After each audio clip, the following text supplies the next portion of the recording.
안녕하세요, 노치입니다. 아이폰 15 프로를 메인으로 사용한 지도 벌써 한 달이 지났습니다. 출시 당시 탕후루 에디션이니 핫팩 에디션이니 170만원짜리 뽑기가 실패한 건가?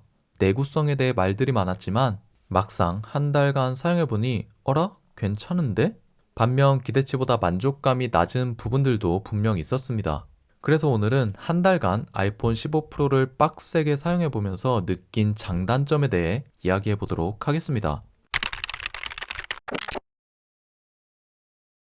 제가 아이폰 15 프로를 구매한 이유 중 가장 큰 부분을 차지하는 것이 바로 이 세 개의 카메라입니다. 구매 당시 엄청난 기대를 하고 아이폰이 오기만을 기다리고 있었죠. 그리고 한 달간 정말 많고 다양한 사진을 촬영해 보았습니다. 지금까지 촬영한 사진을 쭉 훑어보니 1000장 이상 촬영하였고 그중 가장 많이 사용한 카메라는 메인 카메라였습니다.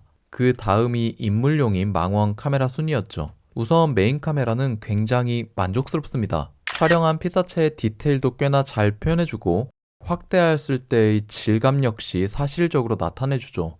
지금 보시는 사진은 간절곶에 갔을 때 촬영한 사진인데 24메가픽셀의 해상력 덕분인지 전체적으로 깔끔하고 선명합니다. 확대하여 글자 부분을 살펴봐도 뭉개짐 없이 선명하였습니다. 주변 배경의 색감도 잘 잡아주었고요. 햇빛이 강한 역광에서 촬영한 사진을 보겠습니다. 해를 등지고 찍었음에도 불구하고 피사체 특성을 잘 나타내주며 어두운 부분의 표현력도 좋습니다. 폰으로 이 정도의 사진 퀄리티를 촬영할 수 있다는 게 놀라울 따름이었죠. 메인 카메라로 촬영한 사진을 몇 장 더 보여드리겠습니다.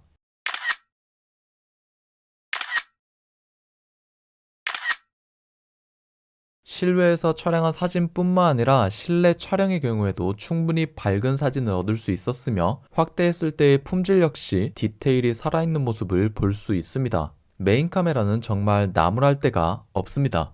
다음은 가장 기대가 컸던 망원 카메라입니다. 망원 카메라 역시 메인 카메라 못지않게 퀄리티가 우수하였습니다. 77mm 화각으로 촬영한 인물 사진은 주변 배경을 아웃포커싱 처리하여 인물에만 집중할 수 있는 사진을 보여줍니다. 배경을 구분하여 뿌옇게 날려줌으로써 감각적인 사진을 보여주죠. 하지만 다소 아쉬운 부분이 있었는데요. 사진을 확대하였을 때 노이즈가 조금 신경 쓰이는 정도였습니다. 이 두 사진은 조명이 충분한 실내에서 촬영을 하였는데 일반적으로 보기에는 둘 다 괜찮은 사진이라고 보여집니다. 하지만 사진을 확대해보면 메인 카메라로 촬영한 사진은 여전히 선명한 화질을 유지하고 있지만 망원의 경우 사진의 노이즈가 조금 발생하는 것을 볼 수 있습니다.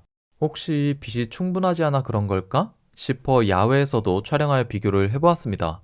야외 촬영의 경우에도 메인 카메라에서는 너무 선명하게 촬영이 되었으며 확대하더라도 얼굴에 노이즈 없이 깨끗한 결과물을 얻을 수 있었습니다. 반면 망원 카메라 같은 경우에는 일반적으로 보기에는 괜찮지만 확대하면 노이즈가 발생하는 것을 확인할 수 있죠.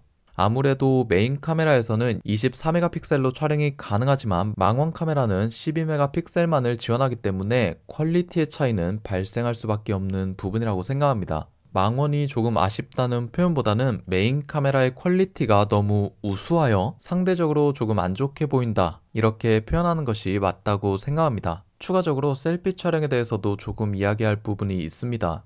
전면 카메라의 경우 촬영할 때는 괜찮은데 아이폰이 사진을 자동으로 보정하여 최종 사진을 표현할 때 얼굴의 색감이 약간 회색으로 표현이 되었습니다. 후면 카메라에서는 크게 느끼지 못한 부분이었는데 전면 카메라를 사용하게 되면 그냥 얼굴 색감이 칙칙해져요. 이게 왜 중요하냐면 셀피는 본인의 얼굴이 좀 이쁘게 나오는 것을 기대하고 찍는 것이 대부분인데 너무 과하게 색보정이 된 사진 결과물로 인해 사진을 찍는 맛이 사라졌습니다. 아이폰의 최대 장점으로 카메라를 뽑는 분들이 많은데 이러다 이거 다 옛말이 되는 건 아닌지 모르겠습니다. 이전에 사용했던 아이폰은 분명 애플 특유의 감성이 있었던 것 같거든요. 그래서 오랜만에 서랍에 처박혀 있던 아이폰 XS를 꺼내 사진 몇 장을 찍어보았습니다. 사진을 보니 XS의 사진은 기술의 차이 때문에 해상력이 조금 떨어지기는 하지만 그 당시 애플만의 감성을 더욱 잘 표현하는 것 같네요. 뭐 어떤 사진이 더 좋다고 말씀드릴 순 없지만 예전 느낌이 없어진 것은 아이폰을 오래 사용했던 사람으로서 아쉬운 부분이라고 생각합니다. 하지만 쨍하고 선명한 사진을 좋아하시는 분들에게는 아이폰 15 프로의 카메라는 더할 나위 없이 좋은 결과물을 만들어 줄 것입니다. 아이폰 15 프로를 사용하면서 의외의 부분에서 만족감을 느낄 수 있었는데요. 바로 화면 밝기입니다. 아이폰의 쨍한 화면으로 인하여 실내에서는 물론 야외에서의 사용성이 대폭 개선되었습니다. 햇빛 아래에서 왜 이렇게 잘 보이죠? 이전 폰이 아이폰 13 미니여서 그런지 그때는 야외에서 폰이 막 밝다, 잘 보인다 라는 느낌은 전혀 없었거든요. 하지만 15 프로로 변경하고 난 후부터는 이런 증상이 싹 사라졌습니다. 화면이 밝다 보니 시인성도 개선되고 뭔가 화질까지 깨끗한 느낌이 들어 너무 만족스러웠습니다. 이번 아이폰 15 시리즈는 일반적인 환경에서 1000니트의 최대 밝기를 지원하며 야외에서는 2000니트까지 부분적으로 최대 밝기를 지원하고 있다는 점이 사용 편의성을 향상시킨 것이죠. 이 기능은 14 프로 라인업부터 적용된 사양이며 15 시리즈에는 일반 라인업에도 동일하게 적용되었습니다. 암튼 지금까지 아이폰 13 미니를 어떻게 사용했을까 싶을 정도로 밝기로부터 오는 만족감은 굉장히 높았습니다. 아이폰을 처음 구매하고 전원을 켜면 나오는 사과 마크. 이 맛에 새 폰 삽니다. 언박싱 후 발열에 대한 기대감, 걱정 반으로 아이클라우드 불러오기를 통해 초기 설정을 진행하고 있었는데 폰이 불덩이가 되었습니다. 170만원짜리 뽑기가 실패한 건가?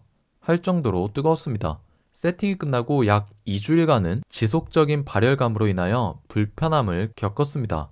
게임할 때는 물론이며 카메라 앱을 구동하여 사진을 찍을 때에도 아이폰 후면의 온도가 꽤나 올라간다는 것을 느낄 수 있었거든요. 게임의 경우에는 그렇다 치더라도 카메라 앱 구동만으로 발열감이 느껴진다는 점은 너무나도 실망스러웠습니다. 하지만 2주 정도 지나면서 폰이 자기 학습이 된 것인지 아님 iOS 업데이트를 지속적으로 해줘서 그런지 모르겠지만 처음과 같은 발열감은 사라지게 되었습니다. 더 이상 카메라 앱을 사용하더라도 폰이 뜨거워지는 현상은 발생하지 않았으며 기본적인 환경에서는 발열에 대한 생각이 들지 않을 만큼 안정화가 되었다는 것이 저의 생각입니다. 요즘 간간히 하고 있는 게임, 시네탑의 경우에도 약 30분 정도 플레이하더라도 카메라 주변부로 미지근한 발열만 발생할 뿐 전체적으로 불편할 정도의 느낌은 없었습니다. 처음 우려와는 다르게 발열에 관한 부분은 시간이 지나면서 점차 안정화되는 것 같으니 너무 걱정하지 말고 사용하시면 되겠습니다.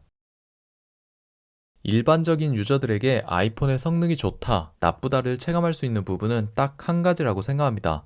바로 리프레시 현상의 유무입니다. 리프레시 현상은 여러 가지 앱을 사용 중 다른 앱으로 전환하게 되면 이전에 열어놓았던 앱이 초기화되어 처음부터 다시 실행되는 현상을 말합니다. 예를 들어 메모를 보며 은행 앱을 구동하고 있을 때 메모를 확인하고 다시 은행 앱으로 돌아갔는데 은행 앱이 초기화된다면 처음 로그인부터 다시 진행해야 되는 불편함을 겪을 수 있습니다. 한 달간 아이폰 15 프로를 사용하면서 리프레시 현상이 발생했다고 느꼈던 적은 단 한 번도 없었습니다.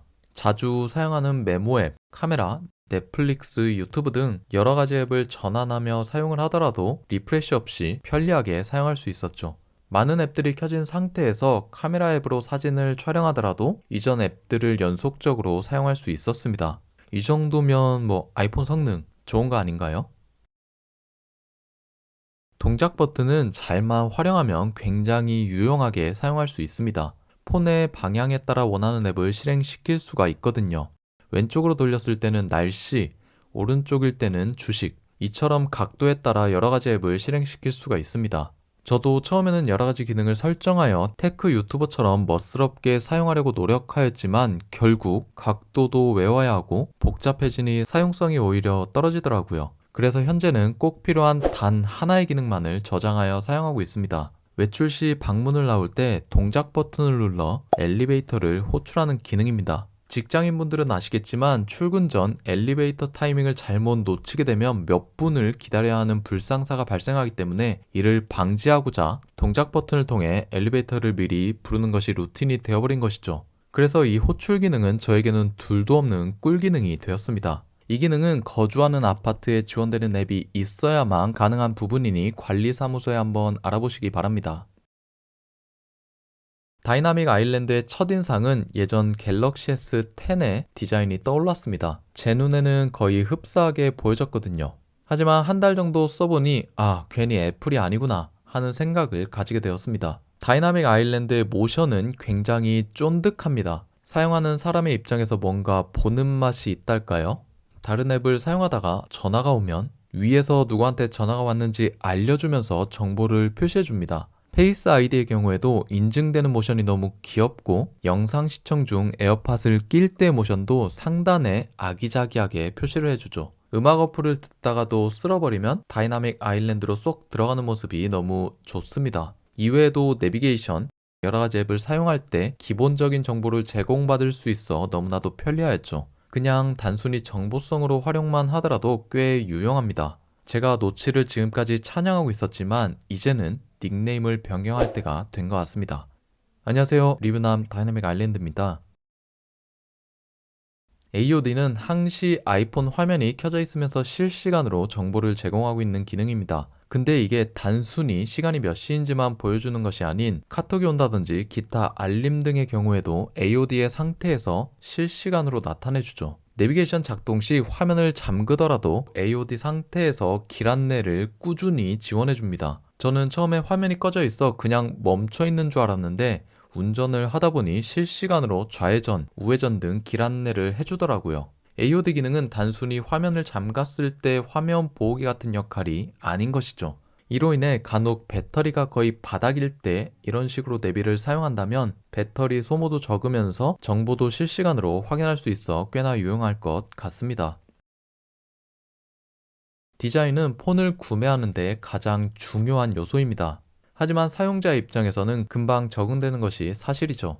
아이폰 15 프로의 티타늄 디자인은 처음에는 굉장히 신선하고 이슈거리가 되었지만 한 달 정도 사용해보니 그냥 큰 감흥은 없습니다. 그도 그럴 것이 오랫동안 전체적인 디자인은 동일하면서 디테일만 조금씩 변경을 하였기 때문에 새로운 폰을 구입하더라도 금방 무뎌지는 것 같습니다. 구매하기 전 색상에 대해 몇 날 며칠을 고민했던 것이 무색해지게 말이죠.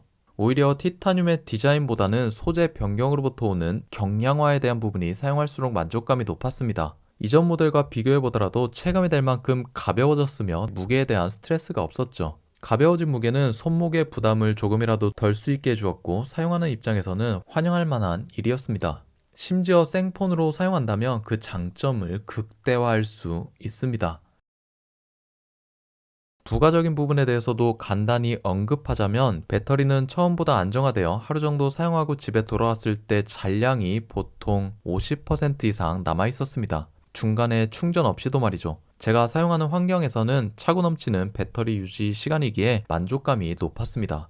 그리고 색상은 화이트로 구매하였는데 아이폰에 관심이 없는 사람들이 보면 신제품을 산 것인지 아닌지 잘 구분을 못 하더라고요. 시그니처 색상을 살 걸 그랬나?